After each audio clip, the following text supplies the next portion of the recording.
Lionel Messi's failed match. Yamin Amali's conflict with the coach. Young stars are dissatisfied with the amount of playing time. Cristiano Ronaldo has reached a new level of cringe. New club Red Bull. The legendary brand is breaking into the championship. We are talking about this and much more today. This is a hot selection of the most interesting football news. Don't forget to subscribe to the channel, click the bell, and like this video to get more news about our favorite game. Your support is very important to us. Let's get started. Red Bull is actively expanding its football influence. Currently, the Bulls have 5 clubs, one each in Leipzig, New York, Bragantino Paulista, and barely in Salzburg. Additionally, Red Bull has very close ties with the English club Leicester. However, the Bulls want to go further and implement counter-pressing worldwide. It's no coincidence that they invited Jurgen Klopp to train coaches and improve their scouting system. Soon, a Red Bull club may appear in League One. According to L'Équipe, Red Bull and the Arnault family, who previously worked together in Formula One, are planning to buy the Paris Football Club, which currently competes in League Two. The current president and main shareholder of the team, Piero Ferraracci, is looking for successors as he wants to step down. It is likely that Red Bull will acquire 15% of the shares, while the Arnault family, who own Louis Vuitton, will become the new majority owner by purchasing about 55% of the club. Naturally, Arnault and Becky plan to achieve great success together with Paris. Red Bull Bragantino has risen from Serie S in a couple of years. Leipzig has rapidly climbed through all the German divisions and is now competing in European cups. Meanwhile, Salzburg wins the Austrian championship almost every year. The immediate goal for Arnault and the Bulls is to secure promotion to the top division by the end of this season. But in the long term, they plan for the club to qualify for the Champions League annually. The club will be provided with a budget of 100 to 200 million euros. This is a very large amount of money by League One standards. Considering that Red Bull has a clear and competent system and plenty of strong managers, there is no doubt that Paris will quickly start competing for the Champions League, and even for the championship. Moreover, there is a lack of talented youth in France. Most League One clubs survive only thanks to player sales. In Red Bull's system teams, it is the young players who form the striking power. In short, you can start supporting Paris right now. Antonio Cassano, who not long ago allowed himself to criticize Ronaldo, back then didn't even include the Portuguese player in the top 10 players. In general, Cristiano simply didn't leave it at that. I said that Ronaldo is the #1 footballer, and Cristiano isn't even in the top 10, because to me, the quality of a player lies in something else. After that, I finished my work and received a text message from a Spanish number. It contained a list of all trophies, goals, and statistical data. Then he sent me a voice message in which he said, "You have shown disrespect to me. Don't do it again. You have scored only 150 goals and won just 4 trophies." Then I replied to him, "Dear Cristiano, listen to me. You think I have shown disrespect to you, but you just don't like me as a player. What's the problem?" Imagine, he didn't hesitate and sent me a message, quoting Cassano regarding the goal. Apparently, Cristiano tracks everything related to his persona, and for him, there is no problem countering all the words said about him that he disagrees with for some reason. By the way, Cassano was a great footballer. Very versatile if it weren't for a couple of buts. He could have achieved much more in the end. And yes, Antonio placed the Brazilian Ronaldo at the top of the list of best players in his opinion. What do you think? Who was better, Ronaldo Brazilian or Cristiano Ronaldo? And why do you think so? It will be interesting to read your thoughts on this and see which footballer you would prefer. And while you share your opinions, we move on to the next news block. Milan Skriniar may already return to Serie A this winter. The footballer is dissatisfied with the amount of playing time he receives in Paris and intends to do something about it. In this case, it involves changing his club registration. Juventus is interested in his services. At least this is the information available to Fabrizio Romano. However, for now, La Vecchia Signora, Juventus, is only willing to take him on a loan basis. Apparently, the Turin club first wants to assess Skriniar before making any more serious decisions about him. Overall, it's not such a bad idea. Milan has experience playing in Serie A. In this league, he looked good. Someone might even have called him one of the best defenders in the championship at that time. But a lot has changed since then. Of course, Skriniar himself ruined his career when he chose PSG and their money.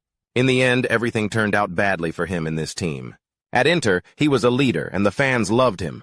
Now his former team looks no worse than PSG and is also competing for the highest trophies. Milan could still be part of it, but unfortunately it's no longer possible for him. It's unlikely that Inter would want to have anything to do with him, and beyond that, they just wouldn't want to. However, Juventus apparently is not bothered by his past. So for Skriniar himself, this is a good opportunity to rehabilitate his career. Since moving to PSG, his value has significantly dropped. Now, the transfer-markt portal values him at only 20 million, which of course benefits La Vecchia Signora.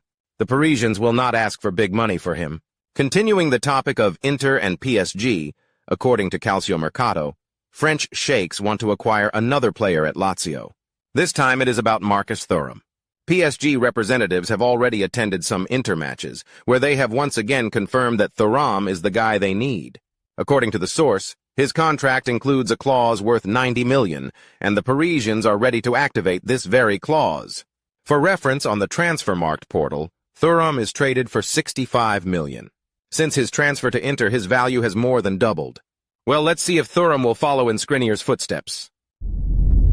Lionel Messi has completely transformed Inter Miami, and indeed the entire MLS. This season, the league set an all-time attendance record. More than 11 million viewers watched the championship matches live. And there are still 16 more games to be played before the end of this season. Overall, it's great that football in the USA is not standing still. Sports in the country are developed to an incredible level. There's nothing like it elsewhere in the world. Just take a look at the attendance and revenues of the NBA, NHL, or NFL. You'll see how many people attend college matches. It's incredible. And if football continues to develop in the same spirit, who knows? Maybe in a decade the USA will have a quality alternative to European football, and the upcoming World Cup should contribute to this. In the qualifiers, Messi and his national team unexpectedly couldn't handle a modest team from Venezuela, ending in a 1-1 draw. Albiceleste has an excuse. The stadium and the field were flooded with water up to the knees, which the teams had to struggle through. It's strange to expect technical football under such wet conditions, probably why the main Argentine dribbler was completely unnoticed. He only made a pre-assist during a goal by Amenetti, and that's all. In the final moments, Messi could have corrected it and scored a goal when he ran towards the goal, but from 10 meters, he couldn't outplay the goalkeeper. In other words, a completely failed match. And here, either it's worth saying that Argentina needs to learn to play without Leo, or noting that wet conditions are not Albiceleste's strong point. Who knows, they might lose the top spot in the qualifiers to Uruguayans or Colombians. Lamine Yamal needs rest no less than other players, although you can't tell it from him. Hansi Flick has started substituting wingers towards the end of matches to prevent Lamine from overloading and getting injured. In the match against Salzburg, Yamal left the field with a clearly displeased expression, as if he disagreed with Flick's decision. But the Spaniard explained that he was not angry at the coach, and was not satisfied with his performance in the match against Salzburg. I am demanding of myself I could have played better. The anger was more related to my performance than to the substitution. I was angry with myself, which I told Flick. Another new Messi, Erdogaler, participated in similar episodes last season. For example, he threw tantrums after the match. However, the Turk was definitely pissed off because of Ancelotti's decision, who preferred to leave the defensive midfielder on the bench. This season, Geiler is coming onto the field more often, but the Spanish press still writes about the conflict between the player and the coach. Meanwhile, RDA stated that there is nothing like that at all. Problems with Ancelotti? My coach and I have no problems. This season I'm getting more playing time, everything is fine. Of course I want to play in every match, but there are no problems. Nevertheless, AES writes that, for the sake of playing practice, Gler may return to Turkey. According to the publication, Fenerbahce wants to loan the midfielder in the winter transfer window. The Real management does not mind if Orta agrees. However, the player is currently playing quite often and looks great. In Jose Mourinho's team, of course, he will be a guaranteed starter and one of the main stars. But since Orta is already ready to compete at the highest level, there is no need to lower the bar. Let him continue to fight for a place under the Madrid sun. That's all for today. Don't forget to subscribe to the channel and like this video, and be sure to watch our previous video. It just appeared before your eyes right now. See you. Good luck to everyone. Goodbye.